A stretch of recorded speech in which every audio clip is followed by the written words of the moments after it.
Bonsoir à tous, bienvenue dans ce journal, je suis ravi de vous retrouver. Vous êtes sur Monaco Info, voici les titres de ce lundi. C'est l'actualité de ce début de semaine, le célèbre chef pâtissier Cédric Grolet va inaugurer son nouveau salon de thé ce mercredi à l'Hôtel de Paris, une véritable signature pour la principauté à l'international. À cette occasion, le chef nous a accordé une interview dans le patio du Palace. Vous entendrez également le président délégué du groupe Monte Carlo SBM, Stéphane Valéry, sur cette collaboration exceptionnelle. Fin de saison pour l'Open Trevis Participation, le Tennis Club de Monaco a accueilli la finale hier. Vous découvrirez les coulisses de cette compétition au succès toujours grandissant. Du côté du Port Hercule, on ne s'ennuie pas. Les animations d'été accueillent toujours autant de monde cette année encore, locaux ou non. Nous vous emmènerons en immersion. Et puis, c'est un nouveau concert exceptionnel qu'a proposé l'OPMC hier soir. Les airs du compositeur britannique Paul McCartney et du maestro américain Carl Davis, repris par 150 musiciens et chanteurs. Un grand moment à revivre à la fin de ce journal. Mais avant de développer ces titres, quelques mots du nouveau ministre d'État qui poursuit ses visites protocolaires successives depuis son arrivée à la tête du gouvernement princier. Christophe Mirmand s'est rendu ce matin à la mairie de Monaco, accompagné de Lionel Beffre, ministre de l'Intérieur. Il a bien sûr été accueilli par le maire, Georges Marsan, et y a rencontré plusieurs de ses élus ainsi que les agents présents. L'occasion de découvrir l'institution et ses rouages. C'est l'événement à Monaco, le chef pâtissier star des réseaux sociaux Cédric Grolet s'apprête à inaugurer sa toute nouvelle adresse ce mercredi au sein de l'hôtel de Paris Monte Carlo. Il en devient le chef exécutif mais surtout une véritable incarnation pour la principauté et son rayonnement. À 2 jours de l'ouverture, il nous a dévoilé ses ambitions dans un entretien réalisé dans le patio du Palace monégasque. Bonsoir Cédric Grolet. Bonsoir Théo. Merci de nous recevoir dans votre nouveau chez vous, au Cédric Grolet Monte Carlo, en plein cœur de l'hôtel de Paris. Après 3 adresses à Paris, une à Londres, une à Singapour, pourquoi avoir choisi Monaco pour vous installer dans votre nouvelle boutique ? Pour nous, c'est une suite logique par rapport au développement du groupe. Dans les grandes villes où on se trouve aujourd'hui, Monaco, c'était vraiment une suite logique et surtout une fierté d'arriver ici. D'arriver à Monaco, c'est un cadeau de la vie et surtout, on est extrêmement bien reçu ici avec un environnement comme celui-ci, c'est incroyable. Comment s'est noué ce partenariat avec la Société des Bains de Mer et pourquoi cette prestigieuse institution monégasque précisément ? En fait, c'est relativement très simple. Avec Alain Ducasse, je travaille avec lui depuis une dizaine d'années. Et suite à cet échange qu'on a au Meurice, tous les deux, il m'a dit la suite logique, c'est que tu viennes me rejoindre à l'hôtel de Paris. Et est-ce que tu y es intéressé ? Mais il me l'a demandé tellement simplement que j'y croyais même pas. Et en fin de compte, on est venu rencontrer la SBM, on est venu rencontrer les personnes qui travaillent à l'Hôtel de Paris. Et en fait, on a construit ce projet-là sur 2 ans. Qu'est-ce qu'on allait faire, qu'est-ce qu'on allait proposer et comment on allait le faire et quand. Et en fait, de fur et à mesure, on a trouvé et réussi à trouver une carte vraiment sur mesure. Et alors, vous êtes connu principalement et surtout pour vos préparations, vos créations en trompe-l'œil. On en voit une en tout cas ici. Quelles seront celles qui seront proposées dans votre boutique ici à Monte Carlo parmi toutes celles qui seront proposées, donc on voit des croissants. Est-ce qu'il y aura des spécialités principalement conçues pour le public monégasque avec cette inspiration de la Riviera ? Alors, bien entendu, je vous ai mis le citron à côté de menton. J'étais obligé de travailler un citron en trompe-l'œil autour du menton. Et on a mis un petit peps à l'intérieur avec du citron de caviar pour lui donner un peu plus de vivacité. Ensuite, on a mélangé le côté de Cédric Grolet Opéra avec la viennoiserie. Les clients aiment énormément les viennoiseries. Et ensuite, tout ce qui est pochage, donc ce qui est fleurs, le fraisier. J'ai discuté avec Monseigneur et en fait, il m'a parlé comme quoi qu'il aimait énormément la pâte d'amande. Mon premier gâteau que j'ai fait il y a une vingtaine d'années, c'est un fraisier avec de la pâte d'amande. Donc j'avais envie de mettre de la pâte d'amande avec des fraises et de la vanille. Cédric Grolet, votre devise, c'est le beau fait venir, le bon fait revenir. Comment vous avez repensé cette philosophie pour Monaco où on sait que l'esthétique est véritablement reine et primordiale ? En fait, ce qui est important pour moi, c'est de donner une envie de se déplacer et de faire comprendre nos pâtisseries. Et en fait, une fois qu'on a vu nos pâtisseries, on a envie de se déplacer et de les comprendre. Donc on les mange, on les regarde, on les mange. Et j'ai beaucoup de clients qui me disent souvent j'arrive plus à m'en passer, je reviens régulièrement manger vos gâteaux parce qu'elles sont belles mais aussi elles sont très bonnes. Et en fait c'est très important pour moi et mes équipes de construire quelque chose qui est physiquement, qui donne envie de se déplacer et de revenir. Donc le beau et le bon fait revenir. Et il faut dire que vous travaillez aussi beaucoup avec des produits de saison, locaux. Vous attachez à proposer des préparations qui soient moins sucrées, à revenir à quelque chose de plus noble. Oui. En fait, je viens d'Auvergne et ma famille m'a éduqué avec des choses relativement très simples qui proviennent de la nature. Et quand j'ai commencé à construire mon univers autour de la pâtisserie, à 25 ans, je suis passé chef de l'hôtel de Meurice. Et je me suis dit, qu'est-ce que je peux faire pour que ça soit vraiment ma personnalité? Et en fait, l'Auvergne, on nous propose beaucoup de fruits, beaucoup de choses qui reviennent de la nature. Et donc j'ai commencé à créer les fruits en trompe-l'œil. J'ai commencé la cerise en premier temps. La cerise a disparu de la carte via la nature. Et je me suis dit, mais qu'est-ce que je vais faire? Donc il y a d'autres fruits qui sont arrivés ensuite. En fin de compte, j'ai créé une 50aine de fruits différents. Et surtout, ce qui est incroyable avec les fruits, vous avez la possibilité de les assaisonner avec ce que vous voulez. Donc en fait, chaque année, on repousse et on réorganise le fruit, ce qui permet d'avoir des nouvelles saveurs et des nouvelles associations. Après le concept des fruits, il y a les fleurs qui sont arrivées. Ma maman, elle me disait toujours, Cédric, si tu veux conquérir le monde, les choses qui sont importantes de la vie, c'est de dire bonjour, merci, au revoir. Et si tu as envie de faire plaisir avec quelque chose de très simple, c'est d'offrir une fleur, ce qui te permettra d'avoir un sens de la vie relativement très simple. Et c'est pour ça que j'ai commencé à pocher les gâteaux il y a 5 ans quand on a ouvert Opéra. Et ensuite la viennoiserie, le croissant, il a 5 ans et je ne l'ai jamais touché, jamais modifié. En fait, même le garnir ou quoi que ce soit, je le garde relativement très simple. J'ai appris le métier de boulanger-pâtissier avec mon grand-père. Quand j'avais 6-7 ans, je faisais des croissants très simples. J'ai juste tout simplement enlevé un petit peu de sucre, un façonnage différent avec des cuissons différentes, ce qui permet d'avoir des croissants comme aujourd'hui. Quelle place vous allez accorder à la Principauté de Monaco sur vos réseaux sociaux? Quelle sera votre stratégie maintenant que vous êtes ici? On en a beaucoup discuté en interne avec les équipes de l'ASBM et mes équipes. Je voulais quelque chose qui soit beaucoup plus fort en caractère en termes d'image. Quand on a commencé Instagram pour Cédric Grolet Monaco, je voulais vraiment quelque chose d'encore plus haut de gamme. Quand on construit une vidéo, je voulais quelque chose qui soit encore plus pur, plus élégant, plus haut de gamme par rapport à l'Hôtel de Paris. J'ai tellement de chance d'être ici à l'Hôtel de Paris, j'avais envie d'utiliser des images autre que de la pâtisserie, mais beaucoup plus haute. Donc la première vidéo qu'on a faite, qu'on a construite, j'avais demandé l'autorisation à l'Hôtel de Paris, savoir si c'était possible d'envoler un drone. Donc je fais des pâtisseries, mais je pense aussi aux images pour communiquer là où on travaille. Et j'avais envie de montrer en fait cette architecture. On parle d'architecture de pâtisserie, mais aussi de l'hôtel qui est vraiment extraordinaire. Et je voulais allier ces deux, créativité et architecture de l'hôtel. Cédric Grolet, Monte Carlo ouvrira donc ses portes ce mercredi 30 juillet, ici même, dans le patio de l'Hôtel de Paris. Ce sera donc un salon de thé et une pâtisserie à la fois. Merci beaucoup, Cédric Grolet, de nous avoir ouvert vos portes en avant-première pour répondre à nos questions sur Monaco Info. Merci beaucoup. Merci beaucoup, c'est gentil. Voilà pour cet entretien réalisé ce matin. Ce sont donc 30 personnes qui travailleront à plein temps dans ce salon de thé sous la houlette du chef Vincent Puma. Cédric Grolet sera quant à lui l'ambassadeur de cette nouvelle adresse. Une collaboration exceptionnelle avec la Société des Bains de Mer qu'a tenu à saluer son président délégué Stéphane Valéry. Écoutez. Je crois qu'on a beaucoup de points communs avec Cédric Grolet. Donc, quand nous cherchons avec mes équipes la volonté d'animer ce lieu fantastique, le patio de l'Hôtel de Paris, mais qui est pas un lieu de passage naturel, qu'on cherchait donc une forte attractivité, on a pensé à Cédric Grolet. On partage la même recherche de l'excellence entre notre groupe et lui-même, et la volonté aussi d'offrir à nos clients une expérience exceptionnelle et unique. Donc, je crois qu'on était fait pour travailler ensemble.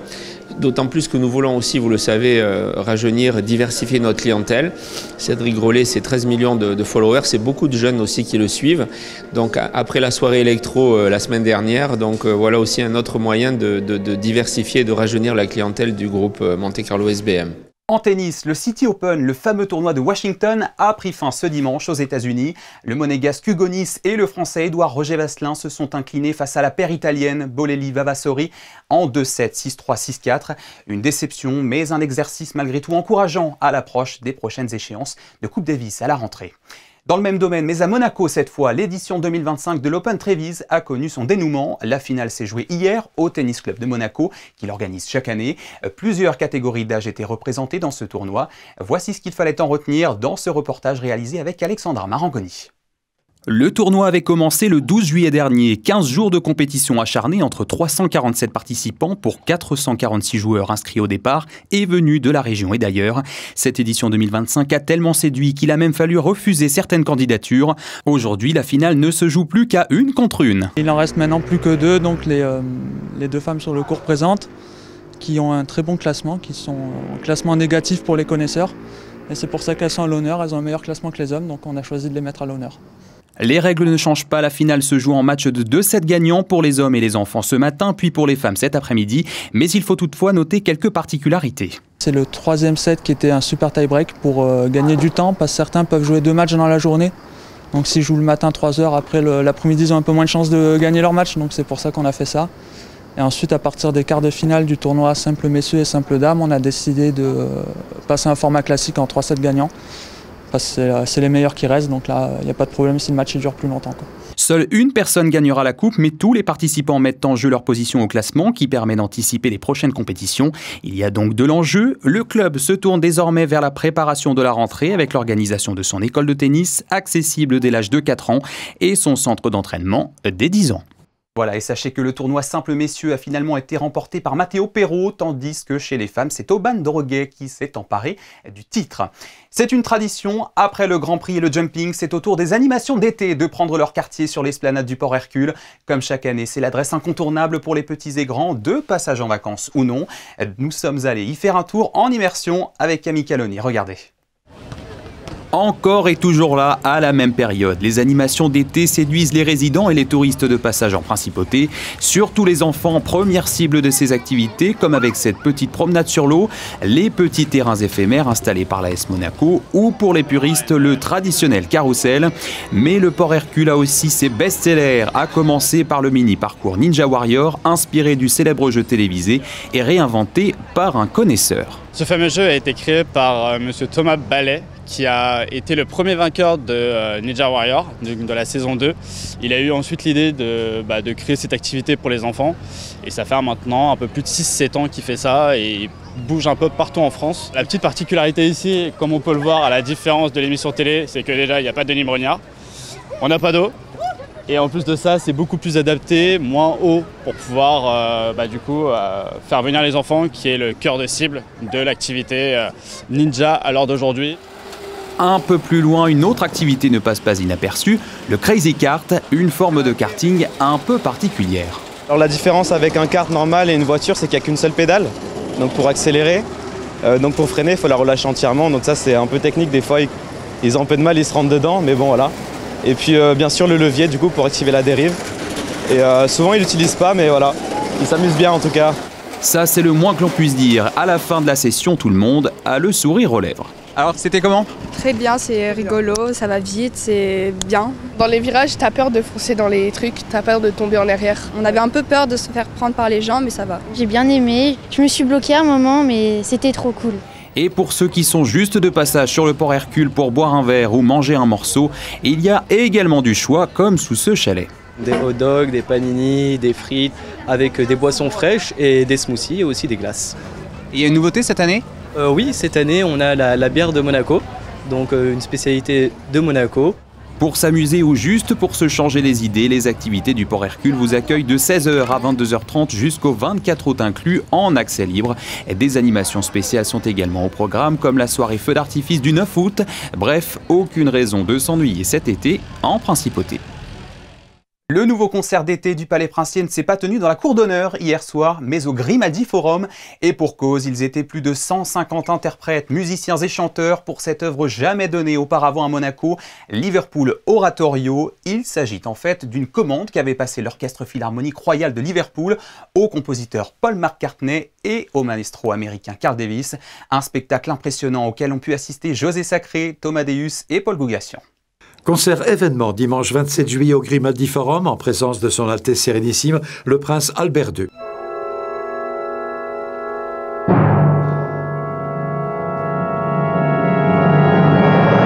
Pour la première fois à Monaco a été donné Liverpool Oratorio de Paul McCartney et Carl Davis, interprété par l'Orchestre Philharmonique de Monte-Carlo, le CBSO Chorus, le chœur d'enfants de l'Académie Régnier III, un quatuor vocal d'exception, Jessica Pratt soprano et Andrew Owens ténor, Florian Hassler mezzo-soprano et Erwin Schrott baryton, sous la baguette de Kazuki Yamada qui dirigeait cette œuvre pour la première fois.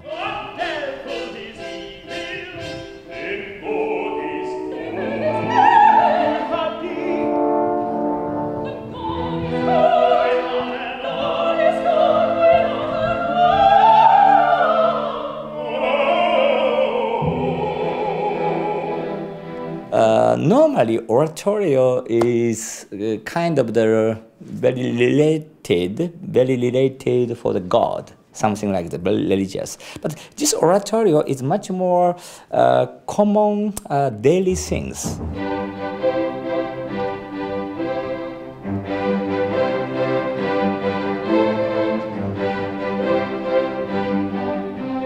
He was also the composer and then also conductor, of course.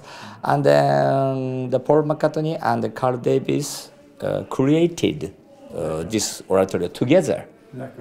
And then actually Paul McCartney said Paul McCartney could compose, but could not write on the music, which now to this he could not like that. And then Carl Davis helped a lot. And then, yes, both created this oratorio that well balanced.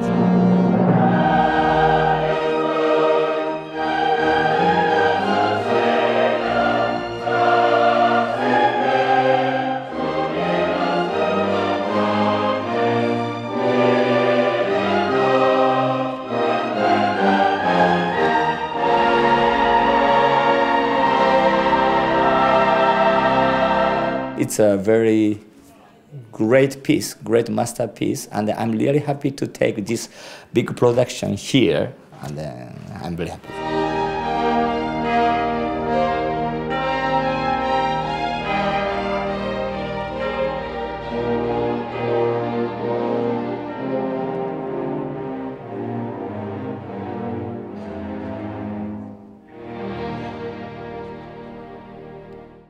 Direction maintenant l'École Bleue, la fameuse Académie de la mer de Pierre Frolat, une structure unique en son genre qui propose aux enfants une initiation à la plongée sous-marine en période de vacances scolaires. Une expérience à la fois éducative, sportive et pleine d'émotions. C'est notre Focus Info du lundi. Il est signé Vanessa Dessy, Julien Logier et Sébastien Mésadry. Là, normalement, on devrait être à 31, 32, 33.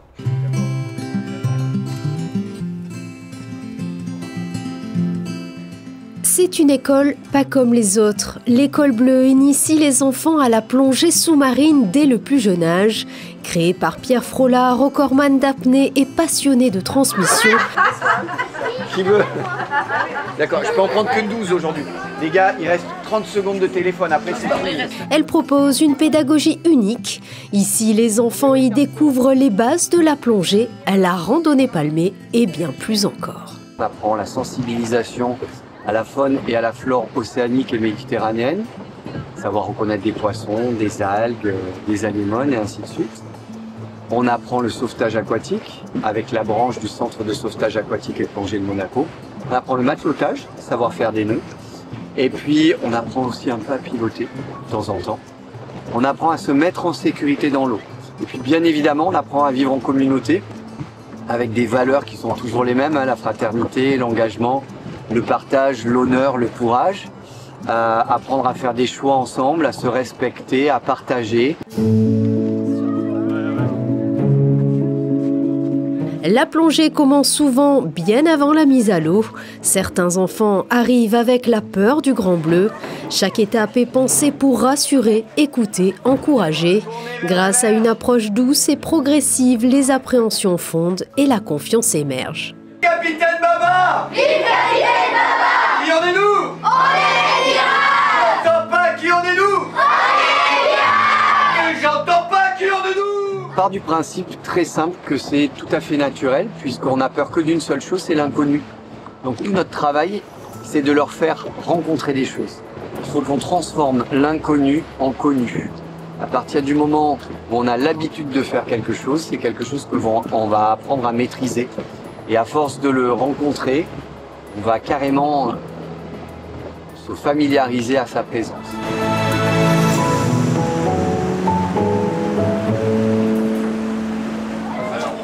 Charlène, Yann, Mathilde et Thomas.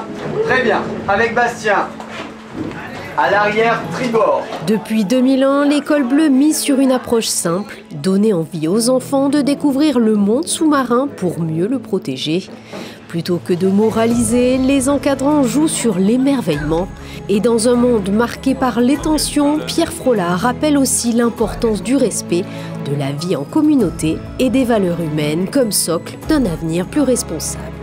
S'il y a quelque chose qui gêne, ce petit signe-là, et on me montre où? Les oreilles, dans les cas-là, on essaie.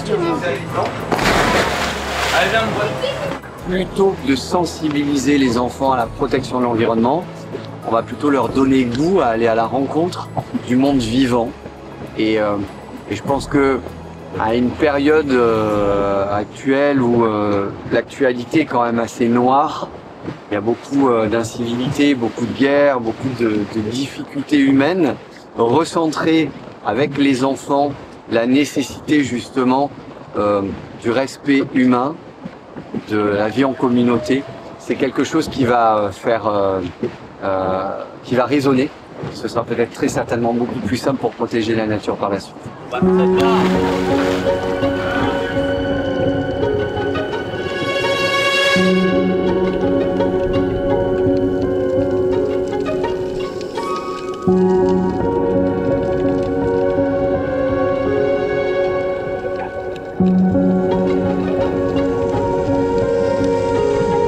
À leur retour de plongée, les enfants racontent avoir vu beaucoup d'animaux marins, mais aussi des déchets sous l'eau, plastique, canettes et parfois même des objets surprenants.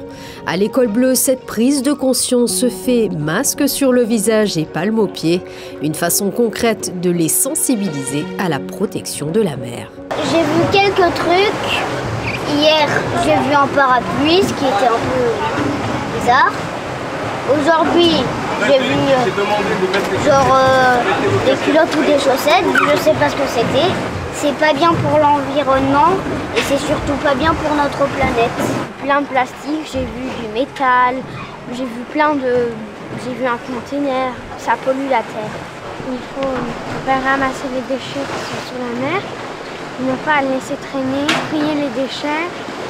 Ne pas les laisser au bord de la mer parce qu'ils peuvent se faire emporter par l'eau et ça peut polluer. Pour pas polluer la mer, il faut ne pas la polluer. Il faut ramasser ces déchets et les mettre dans la poubelle. Je pense que c'est pas bien, il faut protéger la nature, il faut protéger la mer. C'est pas bien. Mais en ne plus jetant les déchets dans la mer, même par terre. Là où on se baladait pour voir les poissons, il y avait l'animateur, il avait ramassé une canette là sous l'eau. Il faut nettoyer la mer et qu'il ne faut pas les jeter à l'eau. Le plastique et tout, ça pollue la mer. Il y a presque plus de tortues, vu qu'elles mangent. Je crois que le plastique, c'est des méduses, elles les mangent, après elles deviennent malades, ils peuvent mourir. Il y a des poissons qui meurent à cause de ça. À la fin du stage, Pierre Frolat guette un sourire fier, un regard apaisé. Ce qu'il espère, que chaque enfant reparte grandi, curieux et surtout connecté à la Méditerranée. Car pour lui, aimer la mer, c'est déjà commencer à la protéger. Ce que l'on aime constater, c'est qu'ils prennent beaucoup plus confiance en eux, qu'ils découvrent tout simplement que finalement il n'y avait aucune crainte, qu'ils sont capables de beaucoup de choses, de très très grandes choses. Et ce qu'il y a de très très intéressant, à la fin de la semaine, les enfants sont fiers d'eux-mêmes. Souvent les adultes disent aux enfants « je suis fier de toi ». Mais en réalité, il faut que les enfants soient fiers d'eux-mêmes parce qu'ils sont en construction. Et donc notre boulot, nous à l'école bleue, c'est de leur donner confiance en eux-mêmes, de façon à ce que, avec les outils qu'on va leur prêter et l'enseignement va leur transmettre, qu'ils utilisent ces outils, puissent fabriquer leur propre chef-d'œuvre. À la fin du stage, les visages sont rayonnants, les enfants repartent ravis, fiers d'avoir vaincu leur peur, découvert un monde inconnu et vécu une aventure hors du commun. Entre éclats de rire et souvenirs plein la tête, tous garderont de cette plongée bien plus qu'une simple initiation. J'ai passé une excellente journée à l'école de la mer, franchement c'est sympa, on apprend plus de la plongée et on découvre des choses qu'on ne savait pas forcément. On a découvert plein de choses au fond de l'eau. grâce aux bouteilles et à la randonnée palmière. C'était super bien. J'ai fait mon baptême de plongée et j'ai adoré voir les poulpes et plein de choses d'autres comme les coquillages et voilà. J'ai jamais fait de plongée et du coup j'adore ça et c'est tout ce que je voulais dire. Et on a vu plein d'animaux et le plus chouette c'est qu'on voit des animaux qu'on n'a pas la chance de voir en plage. On fait de la plongée, du snorkeling et plein d'autres choses et ce qui me plaît le plus là-dedans c'est la plongée bouteille. Plonger pour mieux appréhender, respirer pour mieux grandir. À l'école bleue, les enfants découvrent bien plus que le monde sous-marin. Ils trouvent confiance, curiosité et respect de la nature. Une parenthèse bleue qui laissera certainement une trace durable. Voilà, c'est sur ces images que s'achève cette édition. Merci à vous de l'avoir suivi. Dans un instant, vous avez rendez-vous avec Frédéric Elion pour vos prévisions météo. On se quitte sur les meilleurs clichés du nouveau salon de thé du chef Cédric Grolet à l'Hôtel de Paris, capturé par notre photographe Manuel Vitali. Excellente soirée sur Monaco Info et à demain, 19 h.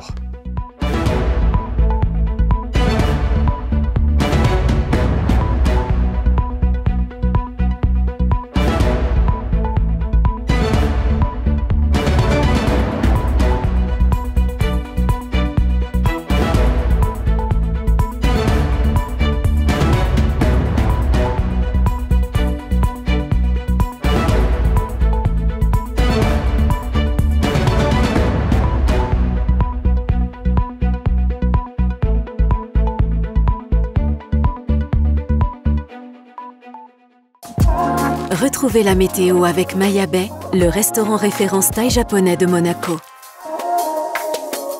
Bonsoir Théo, bonsoir à toutes et à tous. Mardi, la journée sera bien ensoleillée avec un ciel dégagé du matin au soir.